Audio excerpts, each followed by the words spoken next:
Assalamualaikum warahmatullahi wabarakatuh. Salam sejahtera untuk kita semua. Pada kesempatan hari ini, kita akan membahas tentang penemuan hukum dan pembentukan hukum sebagai pengisi ruang kosong hukum. Apakah penemuan hukum dan pembentukan hukum ini sah atau tidak?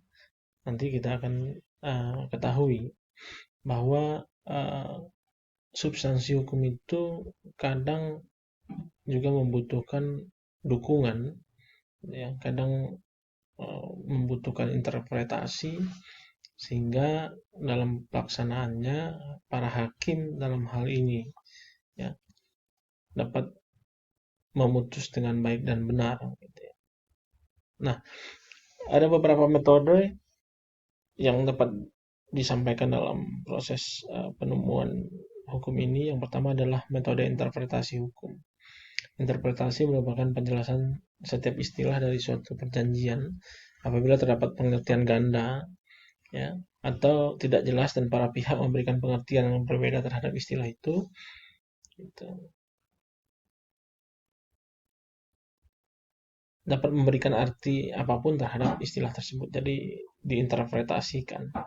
Tujuan utamanya adalah menjelaskan maksud sebenarnya dari para pihak dan merupakan satu kewajiban memberikan penjelasan terhadap maksud para pihak yang dinyatakan dalam kata-kata dalam membuat sebuah perjanjian, ya.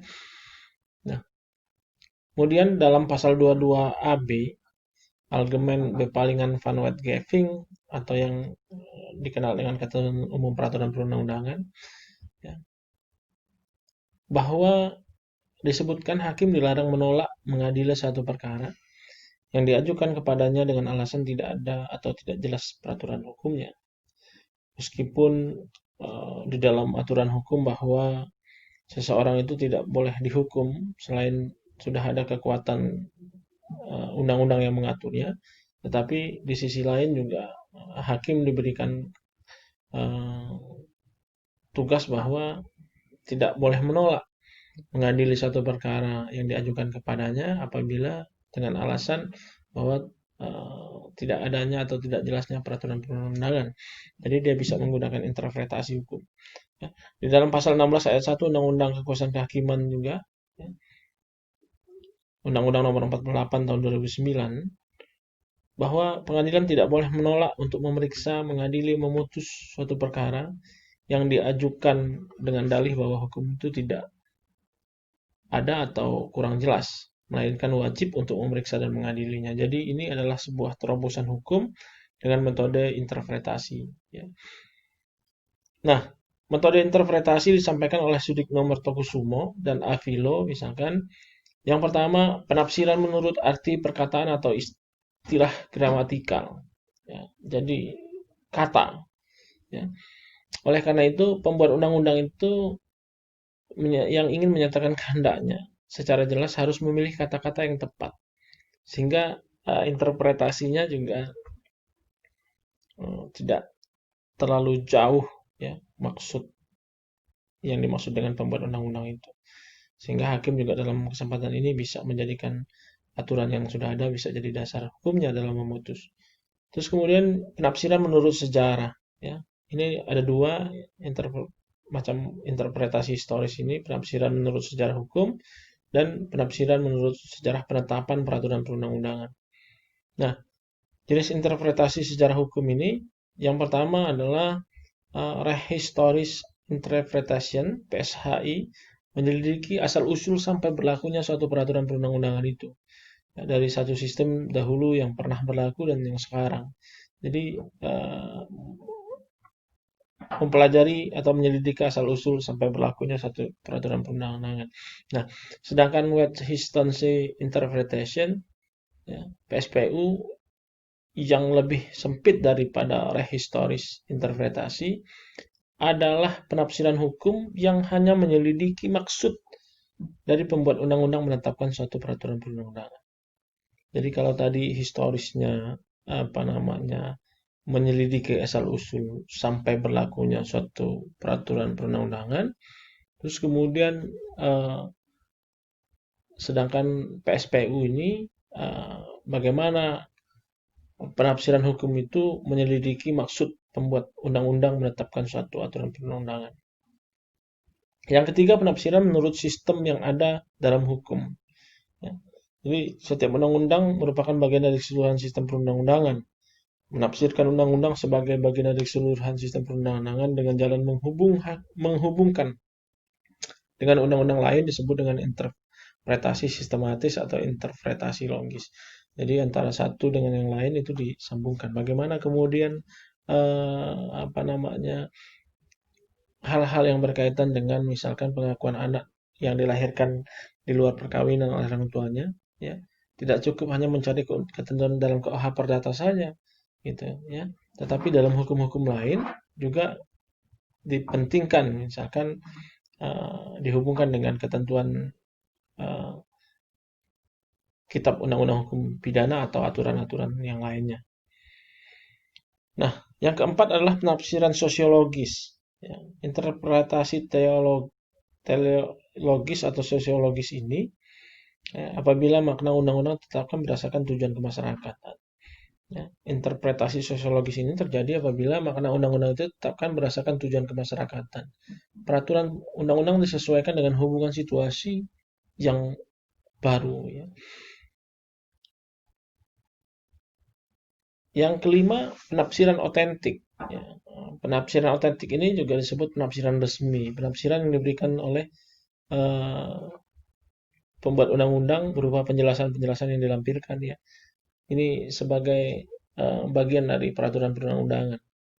Penafsiran otentik ini sering kita jumpai bahwa di dalam satu aturan hukum itu di belakangnya juga ada penjelasan pasal demi pasal gitu ya. Ini penafsiran otentik menurut para pembuat undang-undang.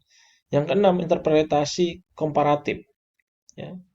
Ini penafsiran dengan memperbandingkan dengan tujuan hendak dicari kejelasan mengenai suatu ketentuan undang-undang. Pada interpretasi ini, penafsiran peraturan itu dibenarkan ya dengan mencari titik temu pada penyelesaian yang dikemukakan di berbagai negara. Yang ketujuh, interpretasi antisipatif atau futuristik. Ya. Dalam hal ini merupakan metode penemuan hukum yang bersifat antisipatif. Metode ini dilakukan dengan menafsirkan ketentuan perundang-undangan dengan berpedoman pada kaedah-kaedah perundang-undangan yang belum mempunyai kekuatan hukum. Contohnya misalkan pada saat undang-undang pemberantasan tindak pidana subversi yang pada saat itu sedang dibahas DPR akan mencabut berlakunya undang-undang tersebut, maka jaksa berdasarkan interpretasi ini menghentikan penuntutan terhadap orang yang disidik berdasarkan undang-undang subversif tersebut gitu ya. Jadi ini interpretasi antisipatif. Yang kedelapan, interpretasi restriktif. Ya, cara penafsiran yang hal ini mempersempit arti suatu istilah atau pengertian dalam pasal undang-undang. Gitu ya. Terus kemudian ada juga interpretasi ekstensif, jadi memperluas arti suatu istilah atau pengertian dalam pasal sebuah undang-undang. Nah, yang berikutnya adalah metode konstruksi hukum. Nah, metode konstruksi hukum ini ya hakim dapat dihadapkan pada situasi kekosongan hukum atau kekosongan undang-undang, maka pada prinsipnya hakim tidak boleh menolak perkara untuk diselesaikan. Nah, ya, dengan dalih bahwa hukum tidak ada atau belum mengaturnya. Ini yang dikenal dengan asas ius curia ius nobis ya. Hakim harus terus menggali dan menemukan hukum yang hidup dan berkembang di tengah masyarakat sebagai tata nilai baru apabila kemudian adanya kekosongan undang-undang dan kekosongan hukum. Jadi hakim dalam hal ini perlu untuk mengembangkan konsep hukum progresif, di mana hukum progresif ini bagaimana terkait dengan nilai-nilai yang di dalamnya ya, yang nuansa kebenaran dan keadilan yang menjadi titik pembahasan hukum, sehingga faktor etika dan moralitas tidak terlepas dari pembahasan tersebut. Ya, namanya progresif artinya mempertimbangkan dengan seluruh kemampuan sehingga bisa mendapatkan hukum yang baik gitu ya, meskipun tidak ada aturan atau undang-undang yang mengaturnya, tapi hakim bisa menempatkan dan mengisi ya kekosongan hukum itu dengan baik. Ini konsep hukum progresif. Nah, karakteristik penemuan hukum itu yang pertama, penemuan hukum itu didasarkan atas apresiasi hakim sendiri dengan dibimbing pandangannya dan pemikirannya. Yang kedua, penemuan hukum yang mampu menciptakan nilai-nilai baru, ya, ini progresif. Yang ketiga, penemuan hukum bersandar pada nilai-nilai hukum, kebenaran, dan serta keadilan, serta juga etika dan moralitas yang ada di dalamnya. Prosedur penemuan hukum itu, ya, hakim dapat menyelesaikan atau mengakhiri suatu perkara atau sengketa-sengketa terlebih dahulu mengetahui objektif tentang duduk perkara sebenarnya sebagai dasar putusannya dan bukan secara a priori menemukan putusan sedangkan pertimbangannya kemudian dikonstruksi. Ya.